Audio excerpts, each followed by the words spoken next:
Shalom! Nesse vídeo vou estar falando sobre a política de Israel e também sobre o protesto, para vocês poderem entender o que acontece aqui em Israel. A política de Israel é formada por parlamentarismo, diferentemente do Brasil e dos Estados Unidos e de outros países, que é presidencialismo. E mesmo dentro do presidencialismo ou parlamentarismo, porque também tem outros países parlamentares, tem formas de política diferenciada.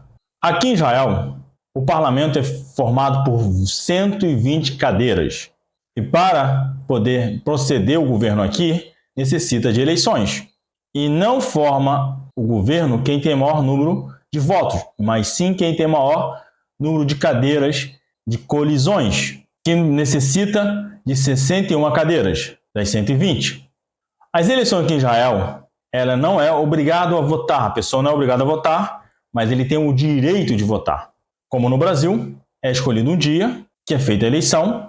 Nesse dia é um feriado nacional, todos que querem votar podem votar. Nesse dia, as empresas não são obrigadas a fechar, se elas quiserem que os funcionários vão trabalhar, elas são obrigadas a pagar o dobro. Aqui trabalha por hora, então seria o dobro da hora. Mas se a pessoa não quiser trabalhar e quiser nem ir para votar, ela pode ficar em casa e não pode ser penalizada por isso. Porque se acontecer alguma coisa, a empresa pode ter algum problema judicial. Nesse dia, a eleição começa das 8 da manhã até as 22 horas. Como é feita a votação? A votação é feita em cédulas. Você vota aqui não no candidato, mas sim em partidos. Você escolhe o nome do partido, né? Que a cédula são 2 letras, né? Representando cada partido. Você pega aquela letra, aquele papelzinho, bota dentro de um envelope, fecha o envelope e leva e bota dentro de uma urna nesse dia. Cada um tem o seu local, sua zona eleitoral.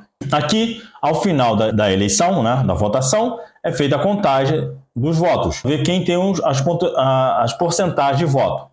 Vai do maior partido até o menor partido que teve uma quantidade de cadeiras necessária para formar as 120. Então, é feito por porcentagem. Antigamente, já teve alguns momentos de ter partido com 2 cadeiras. Mas, a passar do tempo que vai aumentando o número de população em Israel, o número de cadeiras mínimas vai se aumentando, pois dificilmente um partido entra com menos de 4 cadeiras. O primeiro-ministro de Israel, ele não necessariamente necessita ser o mais votado. Isso aconteceu na penúltima eleição, a qual Naftali Bennett, ele se tornou primeiro-ministro com apenas 7 cadeiras. O que ele fez foi uma colisão de partidos, a qual ele estava na liderança e tomou ele como primeiro-ministro. Essa colisão era para ser que ele governasse durante 2 anos e o Lapid mais 2 anos, porque as eleições aqui em Israel são de 4 em 4 anos. Mas já pode acontecer de elas serem antecipadas por motivos de desistência da colisão. Como acontece isso? Como aqui o primeiro-ministro necessita de uma colisão de no mínimo 61 cadeiras, e se uma dessas cadeiras largar ele no meio do caminho, ele tem que necessariamente pedir novas eleições, porque ele fica ingovernável com a metade do parlamento. Exato. Ele precisa de ter mais da metade, 50% mais 1, que é 61 cadeiras. Mas tem casos de como agora, o Netanyahu está com 64, mas teve casos também do Netanyahu ter 61 cadeiras. Isso aconteceu em 2019, quando uma das cadeiras também se retirou, ele teve que pedir novas eleições. Teve 2 eleições em 2019 e 2020. Por quê? Aqui em Israel, em 2019, depois que o Netanyahu pediu novas eleições, tanto ele como os seus adversários não conseguiram formar governo. E se não consegue formar governo, uma colisão que passa de 60 cadeiras, eles têm que pedir novas eleições. E assim foi pedido uma nova eleição para 2019. Em 2020, aconteceu de formar partido, uma colisão entre Netanyahu e o Gantz. Só que foi uma colisão também débil, né? Porque o Gantz estava ali com uma esquerda com a direita se formando ali e não deu certo, acabou no menos de um ano, teve que pedir novas eleições. E aí veio a de Naftali, que também foi uma formação de governo débil, porque teve muitas pessoas ali que ele, como o Naftali representava a direita, e tinha um outro partido junto com ele que representava a direita, e estavam se juntando com a esquerda para não deixar o Netanyahu governar, né, que eles não queriam que o Netanyahu formasse governo.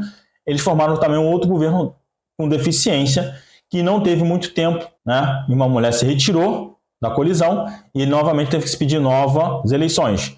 Na próxima eleição, que aconteceu em 2022, o Netanyahu conseguiu fazer uma colisão mais forte, né? Que as pessoas viram necessidade, que muitas pessoas não estavam indo votar, que já estavam cansados disso. As pessoas foram votar e, com isso, Netanyahu teve uma colisão maior, total de 64 cadeiras. Então, aqui em Israel, se você entendeu isso, então aqui não é quem tem maior número de votos que forma um governo, mas sim quem tem o maior consegue formar uma colisão. E quem mantém uma colisão bem sólida, ele tem tempo de durabilidade do governo.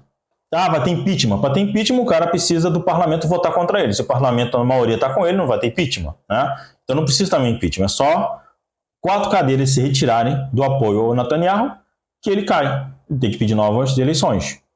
É só o partido dele não querer apoiar mais ele, que ele não tem como ser novamente o representante do partido e assim não pode ser eleito nas eleições.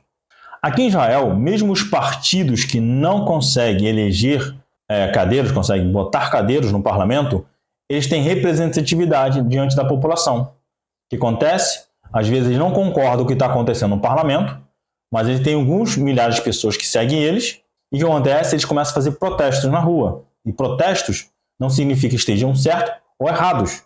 É o que eles não concordam. E com isso, podemos ver diversas vezes protestos em Jerusalém e também em Tel Aviv. E ocorre em outras cidades, mas essas duas são as cidades que mais ocorrem protestos. E quanto ao Netanyahu, ocorre muito mais porque Netanyahu, a esquerda, não gosta dele e tem essa caso de que eles querem que mude, né? De um lado estão com razão, porque não é bom que um ministro fique por tanto tempo como ele está, né? O primeiro-ministro, porque passa que Israel pode parecer a cara de Netanyahu, né? Pensar que Israel é Netanyahu, enquanto na verdade Netanyahu faz parte de Israel. Mas por outro lado, ele tem uma força de colisão maior. Hoje, as pessoas falam assim, Michel, eu estava conversando com um taxista, sempre perguntando pessoas na rua, perguntei o que você acha, tal. Tem pessoas que apoiam ele, tem pessoas que são contra, e você vê que 50% da população está a favor dele, mesmo que aqueles que não votam nele, senão ele teria 60% das cadeiras, entenda isso. Tem muitas pessoas que gostam dele, mas não votam nele, votam num partido que representa ele na idealização dele, mas que está gostando da forma que ele está agindo. Mas tem pessoas mesmo que gostam dele, que acham que ele está há muito tempo no governo. O que pode acontecer na próxima eleição? O Netanyahu não ganhar, ou sim, depende do apoio que ele vai estar. Não depende dele ter maior número de votos, depende dele constituir uma nova colisão. É isso que faz o governo de Israel, diferente do Brasil e diferente dos Estados Unidos. Então entenda, protesto em Israel é uma coisa constante que acontece quase sempre. O que acontece é que a mídia israelense ou a mídia internacional, ela pega aqueles protestos que convém a elas e fala, tá vendo? Está acontecendo esse protesto em Israel contra o Netanyahu. Por acaso agora está tendo um protesto os religiosos indo para a rua, não é todos religiosos, mas um grupo de religiosos que estão indo contra a obrigação de servir o exército. Mas isso acontece desde 2015, mais ou menos, que eu lembro, tá? Estou aqui desde 2014. Não lembro se já tinha antes, mas que eu presenciei em Jerusalém, que eu morei lá, diversos protestos. Era quase toda semana, uma vez por mês tinha esse tipo de protesto. Pessoas deitando na rua. E não só vi só os religiosos, vai vir diversos protestos. Alguns plausíveis, outros não tanto, né, porque não é meus ideais. De repente, para alguns grupos são mais plausíveis. Teve protestos que batem palmas, porque não eram pessoas protestando, porque são pessoas que tinham uma deficiência, então necessitavam mais do governo, tinha alguma carência do governo ali, não lembro direito, mas a gente vê todo tipo de protesto. Aqui em Israel, você vai ver sempre isso. Pessoas protestando contra o Netanyahu, protestando contra a esquerda, protestando contra a direita, protestando contra até o próprio Supremo Tribunal. Só que teve protestos contra o Supremo Tribunal que as pessoas não divulgaram tanto. Eu já vi em Jerusalém, porque fica lá em Jerusalém. E as pessoas não divulgam isso.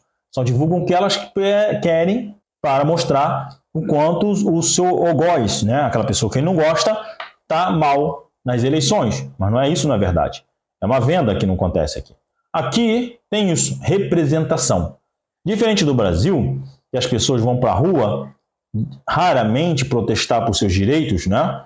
Por medo, por não sei por quê. Em Israel tem muito isso. E também isso acontece muito em outros países, como a Espanha. Eu sei que na Espanha acontece muito, nos Estados Unidos acontece muito, na Inglaterra acontece muito. Em alguns países tem muito disso, as pessoas protestar por aquilo que elas não estão concordando, que está sendo feita contra seus ideais. É isso que acontece aqui em Israel. E alguns desses protestos são divulgados e outros não. Se você gostou desse vídeo, eu peço que compartilhe, dá seu like e deixe seu comentário. Se tiver alguma dúvida, eu vou no próximo vídeo responder elas. Um abraço, até o próximo vídeo.